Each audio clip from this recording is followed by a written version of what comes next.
Baik, ada satu pertanyaan. Silakan untuk berdiskusi dulu. Dokumentasi diterima dan tidak diterima itu bicara. Artinya juga metode pengajaran itu kalian tahu kita itu mesti berdiskusi, jangan satu arah saja. Nah itu metode pertama, jangan satu arah. Nah apa yang dipelajari ini secara prinsip umum saja. Maka nanti kalau kalian jadi guru, ajak mahasiswa, ajak santri itu, ajak siswa itu untuk mengeluarkan pendapatnya, pancing untuk mengeluarkan pendapatnya, atau suruh dia untuk bertanya. Kenapa Bapak pernah dulu juga yang bertanya? Nah, itu sudah menyampaikan pendapatnya, bertanya atau apapun. Nah, ini kategorinya pertama dalam rangka meningkatkan, menguatkan mental ya, mengeluarkan ilmu yang memiliki. Kadang malu, kadang takut gitu.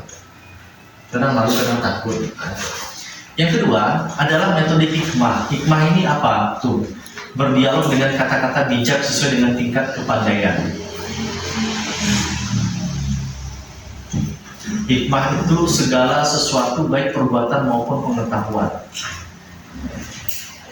Hikmah di sini adalah perkataan baik. Di dalam halaman 11 itu, hikmah itu dalam menurut Profesor Koresia itu berdialog dengan kata-kata bijak sesuai dengan tingkatan kepandaian yang diajak kepada kebaikan. Jadi hikmah itu, kalau dalam filsafat kan hikmah orang disebut sebagai filosof itu kan telah mencapai titik hikmah. Hikmah itu kan bijaksana artinya, keilmuan ya. Maaf, filo itu kan bijaksana. Filosof itu disebut dia sebagai seorang filosof apabila dia sudah mencapai pada titik hikmah. Hikmah itu apa? Dalam kacamata filsafat, hikmah itu adalah ilmu. Dalam filsafat adalah ilmu. Dalam kacamata tafsir, khususnya kalau hikmah itu di dalam ayat ini, artinya berdialog dengan bijak. Nah, kan ya, bijaksana. Bijaksana sesuai dengan tingkat kepandaiannya. Kalau tergantung orang, bukan hanya berdialog di dalam hal berdiskusi, bukan gitu. Bapak akan berbeda bahasanya kalau berhadapan dengan anak SMA atau anak Ustaz Mimi itu juga akan beda, nggak akan sama dengan kalian. Jadi lawan bicara itu, bahasa yang dikeluarkan itu tergantung dari lawan bicara. Jangan mentang-mentang kita profesor, doktor, terus ketemu sama tukang cilok, Bapak menyampaikan tafsir. Apa yang Bapak sampaikan itu sebenarnya mirip dengan kalau Bapak berdiri di atas mimbar. Kan juga menyampaikan tafsir sama saja. Cuma kan suasananya, orangnya juga berbeda. Tidak bisa Bapak membahasakan ke kalian itu seperti bahasa dakwah. Bukan hanya Allah Subhanahu wa Ta'ala aja. Wahai mahasiswa, mahasiswi semua, fatwa ayo. Mahasiswi ingatlah kepada Allah Subhanahu wa Ta'ala. Benar berlakulah hikmah. Kan itu jangan mengajak kan seperti itu. Kalau di sini akademik itu ilmiah itu ada teori, ada dasar, dan ada hal yang patut untuk didiskusikan. Nah, itu metode hikmah itu adalah perkataan yang bijak. Artinya bijak dalam menyampaikan, tahu sasarannya, siapa sasarannya, itu juga harus dipertimbangkan. Kemudian yang ketiga, terakhir ini ya.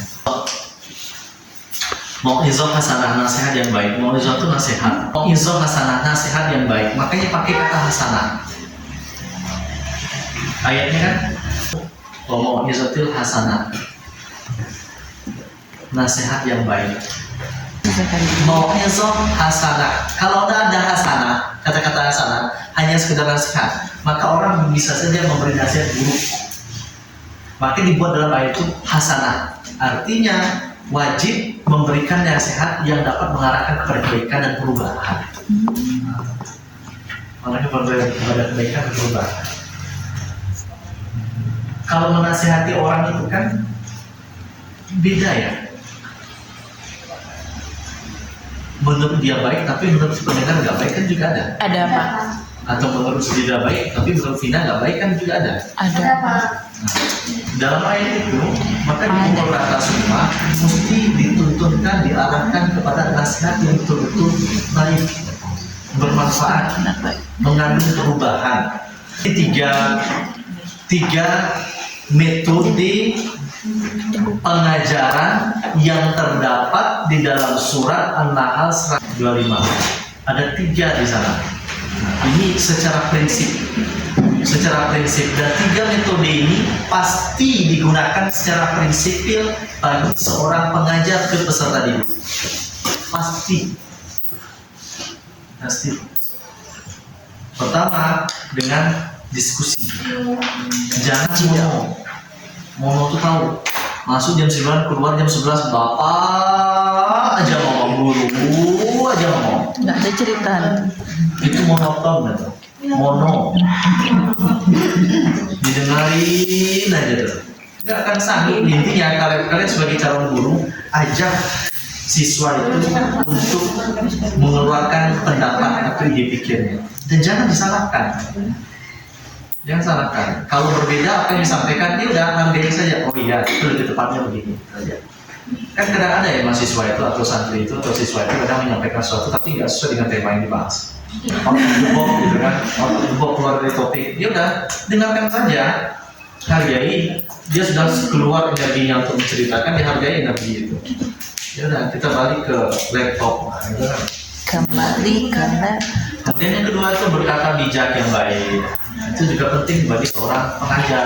Metode yang baik, metode yang bijak, penuh hikmah, mengandung berkata tujuan kebaikan.